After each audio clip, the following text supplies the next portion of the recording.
kaibigan ay hindi lamang kaibigan sa magandang panahon. Kaibigan tayo kahit na masama ang panahon.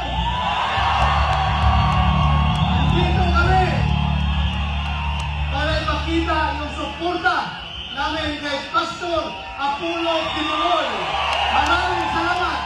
Bato de la Rosa, dahil kami po ay naniniwala. Sabi nga niya kanina, dahil po sa pagiging kaibigan niya kay Mayor Rodrigo Duterte, ay ganun na po ang ginagawa sa kanya.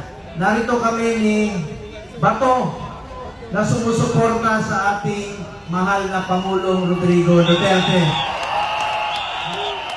Mahal mo si Pangulong Duterte! At mahal mo si Pangulong Duterte, mahal natin ang ating kapwa Pilipino. At gaya ng sinasabi ko noon sa inyo, ang serbisyo po sa tao, serbisyo po yan sa ating Panginoon. Po ng sinabi ni Tatay Digong, ang kaibigan, kaibigan yun. Lalo na kapag kakampi mo pa. Hindi ko po makakalimutan ang ibinigay sa aking suporta. Unang-una, ni Pastor Kibuloy.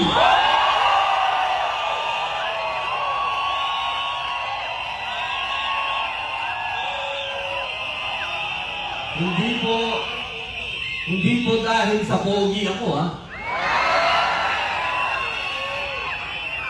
Kami pong dalawa ni Pastor ay naniniwala na dapat tapusin na ang armed struggle dito sa Pilipinas. Katulad po ng sinabi ni Tatay Digong, ang kailangan natin sa bansang ito ay law and order. At yan po ang ipinaglaban ni Pastor Kibuloy.